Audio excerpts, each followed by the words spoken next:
This happened to me in the middle of February of 2017. For some context, I live in a relatively safe, secluded, gated neighborhood with my mom and younger sister. Even though our neighborhood was safe, the area around where we lived was the exact opposite. We lived in a part of a city that was notorious for street fighting, gangs, drug dealers, and other high crime, but we tried to stay away from that part of the area as much as possible. However, there would always be this one time during the week where I had to walk past that area in order to get to my house from school.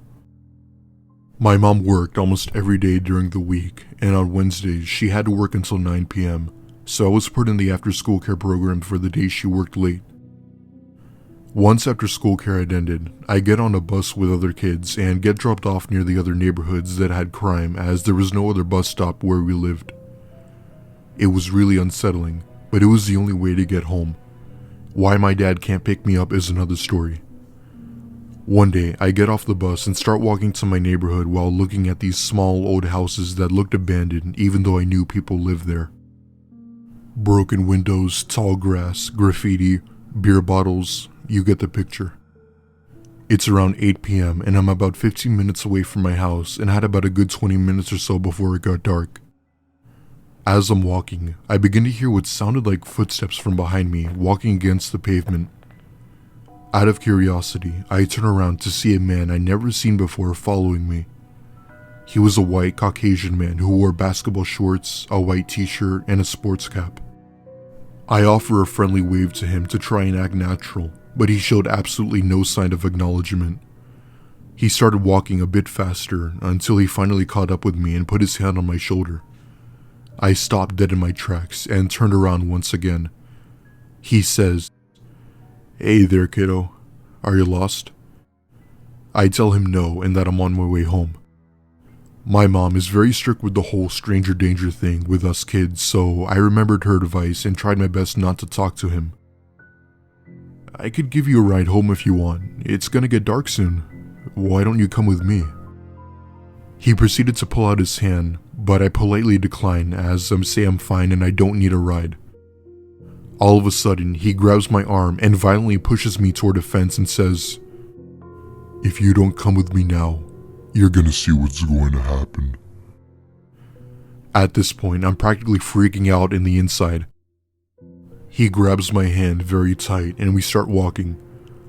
All the while, negative thoughts immediately rushed into my brain. How I would never see my family again, or that I'd be taken away. We're heading down one of the neighborhoods when all of a sudden, a stroke of luck hits me. I see a man with his big German Shepherd coming down the sidewalk and I start screaming and crying for help. Both the man and the dog start charging at the man who was grabbing me, and he then let me go and takes off down the street. The dog tries to chase after him, but the owner called him back. The man then comforts me and I'm trying my best to explain what had just occurred. He then calls the police and they come and call my mom, who then leaves work immediately. Thankfully, the guy who tried to take me was caught and eventually arrested. Turns out, he had a history of charges. He was charged for theft, battery, drugs, and other illegal stuff that would end you up in jail. From now on, my mom works late on the weekends instead of the week. Thank you to those officers for giving the man what he deserves. And thank you to that good Samaritan and his dog for stepping in.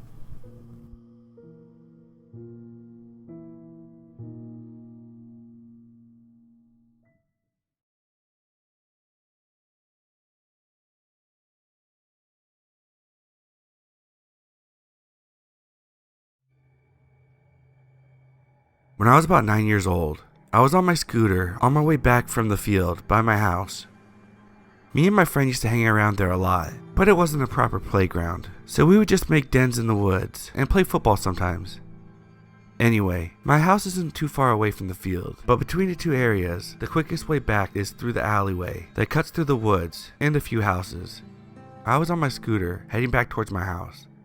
As I'm going down this alley, a massive black van completely blocks the path ahead that turned out of an intersecting road.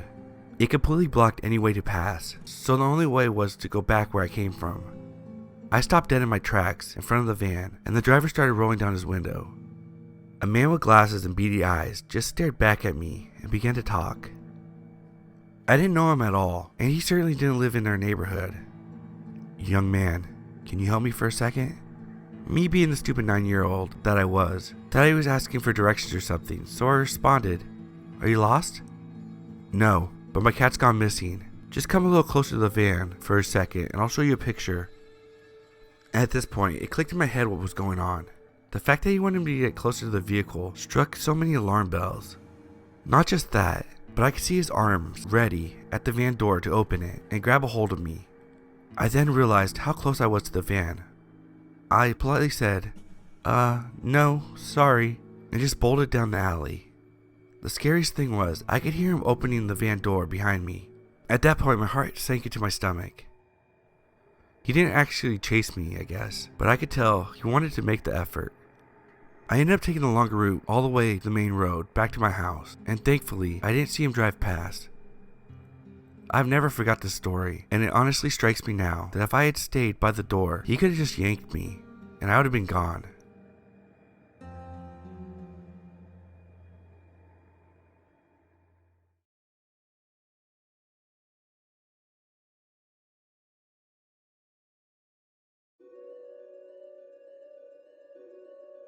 Before even starting the story, I want to acknowledge that I fully put myself in this position, but this is still one of the most potentially dangerous encounters I've ever had, so I wanted to share.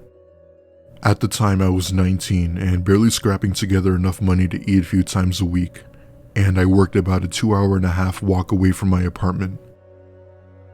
This particular day was 2 days before payday, and I didn't have $1 to take the bus, so I decided to just walk to work since I normally walk that sort of distance anyway. I took off, and a couple of miles into the trip, it started to rain, like a total downpour. Of course, I didn't have an umbrella or a jacket and was wearing flip-flops, so the rest of the walk was looking pretty daunting. However, I had to get to work because I didn't have a cell phone to call and explain, and I needed this job. Shortly after the rain had started up, a man in a pickup truck pulled over and asked if I needed a ride. I knew full well that hitchhiking is a bad idea, but at the same time, I honestly didn't care. I was at a point in my life with a new mental illness, and I didn't really think too much about putting myself in harm's way because I didn't care much about the outcome. So, of course, I decided it would be better to get a ride with him than to walk the rest of the way. I get in the truck with him and tell him where I need to go, and he says sure thing, and we start to head that way. He starts to ask me some strange questions like where do I work and if I had a boyfriend, family in the area, etc. We were getting close. I could see the mall I worked at, and he asked me if I'd like him to buy a pack of cigarettes or anything. I said yes, and that would be awesome. So he turns off course, but passes the gas station. He saw me look at him weird and just said, "Oh, actually, I have to stop at my apartment and get my wallet." At that point, I knew things were weird, but again, I was more curious than afraid, so I was like, alright, sure. We get to his apartment, and it's in the basement of one of those super old giant houses people divide up into apartments. The kind of stairs going down where you go below ground level outside with the concrete going up on both sides. There were no windows whatsoever. I said I'd wait in the truck, but he kept insisting that I go in with him because he just got a new stereo and wanted to show me. I knew this was a total lie, but again, I just wanted to see what would happen, so I went with him anyway. I go down the stairs and step in the door, but I did have at least the smarts to not go in further than a few feet and myself between him and the door. He wanted me to go into another room with him, so I just said, no man, I gotta get to work and you're gonna make me late. Get your wallet so you could get me cigarettes and then let's go. He went into another room for a minute and then came back out with an open beer and handed it to me and just wanted me to have one beer with him before we left. I told him if he thought I was that stupid, he had another thing coming. I had been promised cigarettes and a ride to work, and that's what he was going to do because otherwise he'd have a problem on his hands because I literally don't care and he doesn't know what I'm capable of doing. I know, it's a bold statement for a 5'5", 19-year-old girl weighing at about 95 pounds, but again, mentally ill and really didn't care. And I was definitely no stranger to fight, so I wanted to try my luck. Surprisingly, he put the beer down and said, "Well, okay, let's go." And we went back outside and got back in the truck. He did go to the gas station and got me cigarettes, and then he dropped me off at work as promised. When he dropped me off, he said something to the effect of me being a lot more bold than I looked like, and I'd be so sorry for the trouble, and that was that. I never saw him again. I still have no idea as to what his intentions were, but I can't imagine they were good. Even though my mental illness got me into that situation, I think it probably also saved me by keeping me from being that easy target he was expecting. I still can't believe I ever accepted a ride from him, and much less than followed him into his apartment out of curiosity. But thank God it all turned out just fine. I probably should have gotten his license plates and called the cops or something, but I didn't because I had my cigarettes and I was at work, so I was happy and didn't even think of it.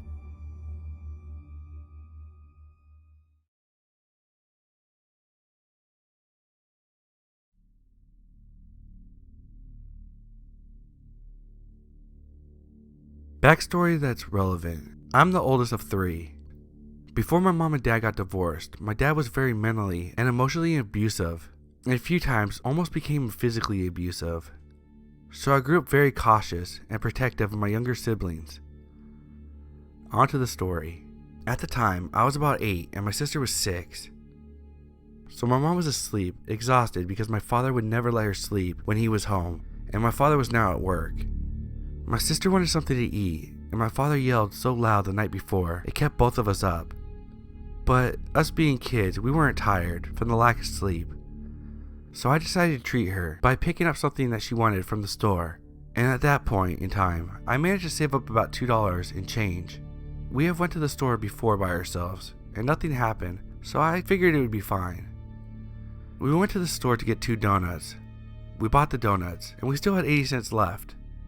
So me being smart, instead of going to the Circle K right next to the store, we went to the other one, only 10 minutes away, because the one right next to the store that we were at had a lot of druggies hanging around it. We both wanted an icy, and we're okay sharing since we didn't have enough money for 2. At the time a large one was 69 cents, so we got it and left.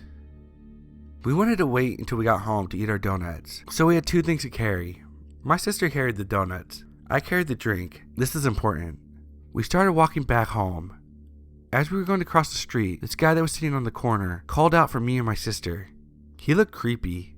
I had an uneasy feeling, so I slowed my pace, holding my sister's hand so she slowed down too. The guy called out for us and said, "Hey, come here. I got some toys that you can play with." I told my sister that my hand was getting sweaty and to switch to my other one. This put me between her and the creep. By doing this, I just switched my hand that was holding the cup, and the creep noticed that my sister wasn't holding one at the time. So he says to my sister, "Hey little girl, come here. Do you want a soda of your own? I can get you your own." My sister never had one of her own because I could never afford it. So this intrigued her, and she started walking to the other side of me, still holding onto my hand. At this moment, I noticed a car coming. I said, "Car, go," in a commanding voice to my sister, which meant there was a car coming and we had to run across the street if we didn't want to be hit. So we ran. As soon as we started running, the creep started getting up. I told my sister, "Race you," so she wouldn't stop running. Then when the car blocked the creep's view, I pulled her into the alley, and she gave me a questioning look as I put my fingers over my lips and pulled her behind the tree in the alley. The guy walked across the street, then past us. I was peeking between the leaves to keep watch. He was looking mad. After a few minutes of making sure he didn't come back, my sister and I went through the alley that led directly towards our apartments.